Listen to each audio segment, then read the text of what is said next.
by the Indiana Fever. Congratulations, you four. You guys have successfully broken Caitlin Clark. Great job. You guys have tried your damnedest to turn her into a role player. What we're witnessing here is a growing debate surrounding the development of one of basketball's most influential young stars. The discussion centers on whether the current system is maximizing her unique talents or limiting her impact. Rather than building the offense around her strengths, critics argue that the organization is asking her to adapt to a structure that doesn't fully utilize what makes her special. As this situation unfolds, the bigger question becomes, should generational talent adapt to the system, or should the system adapt to generational talent? Caitlin Clark goes rogue. Yeah, these networks get exactly what they asked for. They get exactly what they get every penny of what they asked for.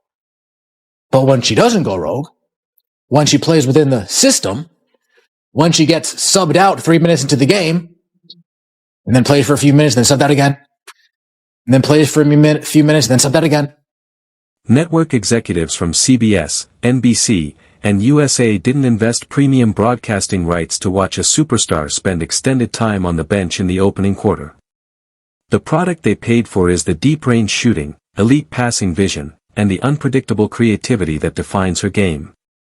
When she plays freely, she drives massive viewership and elevates the entire broadcast.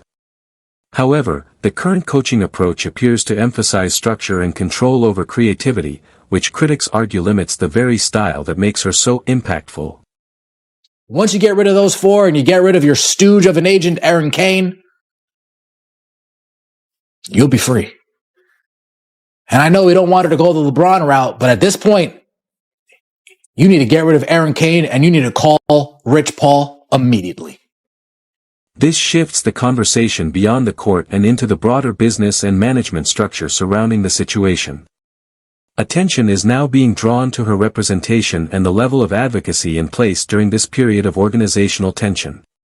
Some observers contrast this with major agencies known for aggressive player protection and media management, suggesting that stronger external support could influence how narratives are shaped and defended.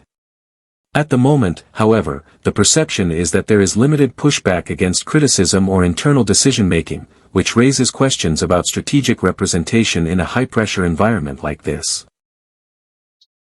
Y'all need to listen to this real quick. Let up at all. They're going to stay full. They're going to be disruptive. I think for us, I think we got to get the ball inside to our post players. I think that's one way or one key to the game that will help us win is to get AB and Mo and really whoever our post players. From a tactical standpoint, the discussion centers on offensive structure and decision-making. Critics argue that emphasizing interior scoring options overlooks the actual strengths of the roster and disrupts offensive rhythm. When key contributors are limited in minutes or role consistency, it can affect spacing, tempo, and overall efficiency. In contrast, modern offensive systems typically prioritize high pick-and-roll actions, especially when a guard has the ability to draw defensive attention from well beyond the arc. That kind of spacing advantage forces defensive collapse and creates opportunities for easier scoring possessions. When that structure is underutilized, it naturally raises questions about whether the system is being optimized for the personnel available. Stephanie White on why Aaliyah Boston and Caitlin Clark subbed out at the 6:30-minute mark, after which Portland went on a 13-2 run. Well, AB is still on a minutes restriction, so that's why she's coming out, and that's typically around the same time that we've taken Clark out before. None of that is good at all. None of that is good at all. But again, wait, why are you specifying AB's on a minute restriction, but you're not specifying Caitlin Clark's on a minute restriction? Explain, please. We did it in Golden State because, quite honestly, we didn't want Raven in that environment without another ball handler on the floor, but that's been our typical substitution pattern. The justification for these rotations starts to fall apart under closer scrutiny. While Aaliyah Boston's minutes restriction may explain her substitution pattern, it doesn't fully account for removing the primary ball handler at the exact same 6.5 minute mark. That inconsistency raises real questions about the decision-making process. On top of that, referencing road environments like Golden State reflects a broader developmental philosophy, one that some would argue limits growth by avoiding the very pressure situations elite players need to thrive in. Terrible analogy, but I'm going to use it anyway. Folks, You mow your lawn. What do you do before you mow your lawn? You start your engine. And what do? You let that engine warm up because it needs to warm up. Aaliyah Boston, Caitlin Clark, they're your engines. Got to start that engine, let them warm up. 3.5 minutes isn't enough to let them warm up. They finally get into a rhythm. You get an 8-4 lead, 8-2 lead, and you take them out. Well, now they got to start their engine again. But now we're not starting our engine to begin the game. Now we're starting our engine in the rhythm of a game of momentum we've already lost. This is coaching malpractice. This situation goes far beyond simple rotation debates. At its core, it reflects a deeper disagreement about how a franchise develops generational talent.